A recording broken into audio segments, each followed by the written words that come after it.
So Sophia, tell me the story. Tell me Oh about my goodness. yes. It's been a journey. It's been a journey, Pastor David. I just want to first say, God bless you and may He continue to strengthen you and guide you as you do His work. You just never know the seeds that you're planting. You never know how far reaching it is. You probably and you don't know when that those seeds are gonna bloom, because you probably wouldn't remember me because I would have been in grade 9 going into grade 10, and I hung out with a lot of older girls at Pearson, Okay. and, um, so one of my friends I had backslidden, and I had started out with Christ, at a very early age. My grandmother, who is from Jamaica, and had me there for a few years with her, living there before high school, um, gave me a really solid foundation. Thank God for that. And Nice. then we had to come back to Canada for several reasons. Her daughter, which is my mom, was unwell, had been wrestling with mental health challenges pretty much since she was um, 13, 14 years old. So my grandmother had to be heavily involved with helping her and guiding her and stepping in to look after myself, then eventually my younger brother. Oh, I'm so sorry. Um, Thank you, thank you. And my dad too, she became like a mother to my dad as well, because my dad also wrestled with mental health challenges, but also addictions. His family also from Jamaica, and he met under some really interesting circumstances. I'll save that for maybe another day of testimony. Hey. Yeah, but a lot of history there. It's been a long spiritual journey. But what ended up happening closer to when I was entering high school, I had backslidden. As I mentioned before, I was Hey. hanging out with more of the older girls. Um, but by then, it was around that time. Not sure if maybe you had just been saved or is still fairly fresh into the people who had known you from before. Right. And so one girl in particular who became like my best friend at the time, she just kind of wanted to, I guess, hold on to her past, but also you I guess being a good friend before, when you were involved in other things in the streets and stuff like that.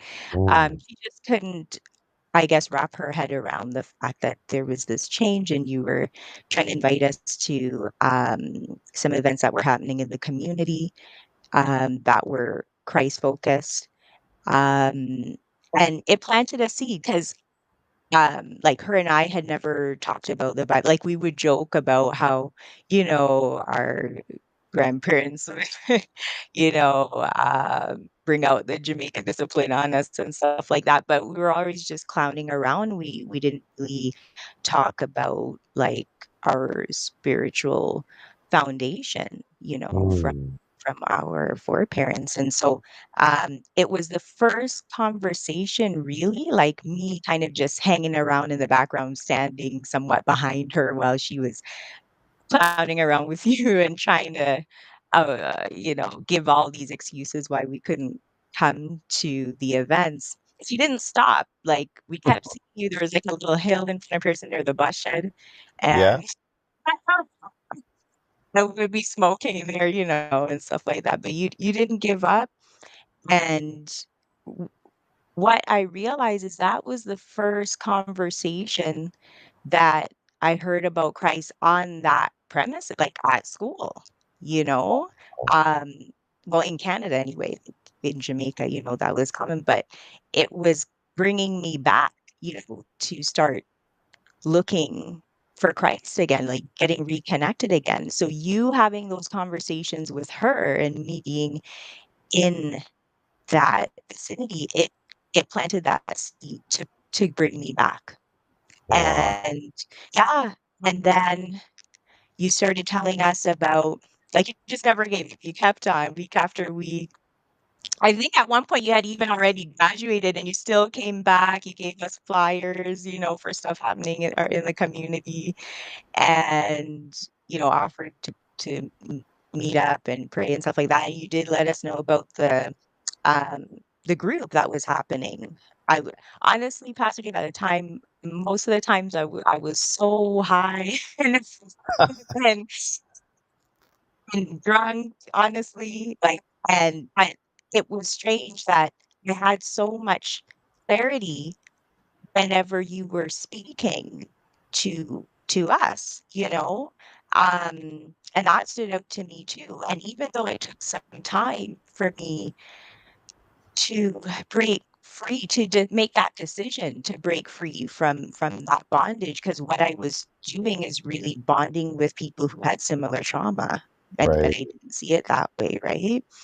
Um, but I needed that, and I was there for a reason. It's just so powerful to know that you might not have been fully aware of all of the trauma and all the pain and the struggle, the wrestling that was happening in those moments when you were speaking to us, and how important it was that God sent you to throughout that lifeline. Because Wow. what ended up happening, even though I didn't start attending the group at Pearson when you were starting to introduce it to us, about 2 or say 3 years later, 2 or 3 years, 2 years, 2 years later, that same group was carried on. And at that time, when I was coming back to Christ, I remembered when you talked about this group that was started, and I started to inquire if it was still going on.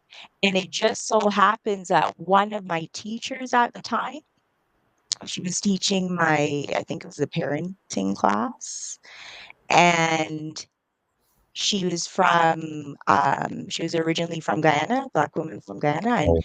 she was the head of it at the time.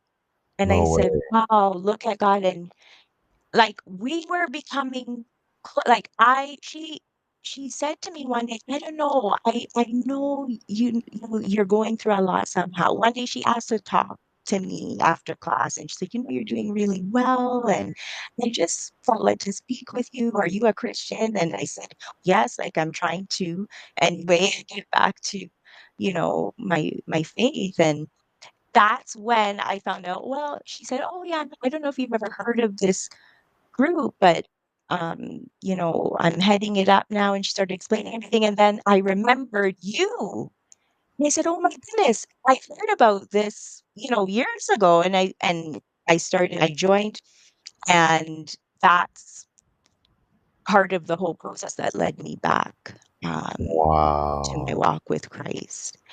Wow. And yeah, there's been a lot, a lot of ups and downs since then, but that seed that was planted, it was so far reaching, and I feel like there were so many more people from Pearson, right there in Melbourne, who were also reached. I know it because of the people who I ended up meeting when I started attending that group, Pearson. And so you might have no idea how many lives you impacted from way back then. Wow. So I'm just grateful for the opportunity to let you know this right now.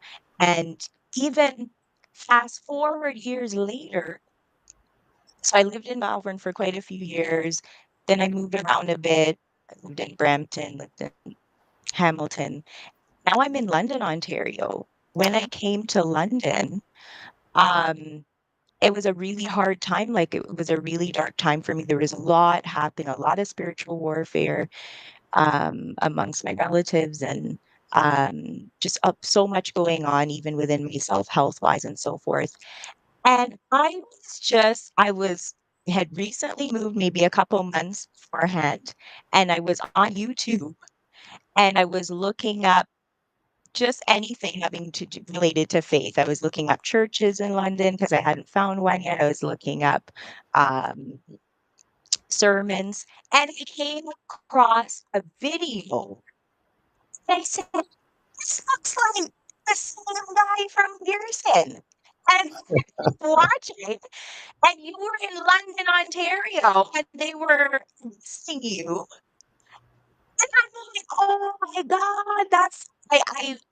It's just so many emotions because I thought, "Wow, praise God, he continued the journey, and now he's here." That's so interesting. I'm here in London, and from then on, like, I started following, your ministry, and I've been watching online, especially throughout the pandemic. Your ministry was a huge source of strength.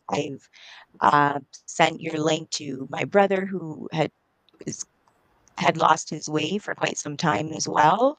Um, he lost, his best friend in Melbourne through gun violence and was trying to, reach out to him. I'm trying to continue to reach out to my brother. He seems to be coming back. Um, to Christ, and so he's been tuning in to your Mississauga location when you're there. Like he's been coming online, and I'm trying to encourage him to continue. Um, yeah, there's so much, Pastor David. I don't want to all of your time, but yeah, that's a piece of what I'm blessed to share this morning, and Wow. thank I you. I am so encouraged to hear that. I mean, you know, wow. I mean, I'm so touched. I'm really happy for you, and Praise God. wow. Wow, wow. I'm gonna put an email. It's our Okay, church email, but I do get the emails. So if you can just shoot me an email, I'd love to keep in touch with you and absolutely. talk some more. And I am so encouraged this morning. And Sophia, Praise God God. bless you. God bless you. And You. God bless you. wow, wow, wow. I want God to hear bless you. more of your Continue on. story. Stay strong, brother. Stay on the Yes, firing line. yes. Thank you. Thank Amen. you. Thank you. God Amen. bless you. God bless. Although All right. again, Sophia, we'll talk soon, okay? And I sent Thank you the you. email on the comment section, okay? Okay, perfect. God bless. Okay. Take care. God bless you. God Okay. bless you. Bye. Wow, wow. That was so encouraging to hear someone from my high school that that wow was impacted and testifying of the ministry that the Lord used me in when I first started. Like I was telling everybody for years, I was telling people that my first ministry was in high school. From the early days, from the almost the mid '90s. I know that's going back and giving away my age, but um, since I got saved, within months, God used me to plant a high school church called Youth Alive. And I mean, I didn't have a name at the time. The name wasn't that important. Um, oh man, someone's just telling me some really bad news. A friend of mine named Steve died last night of a heart attack.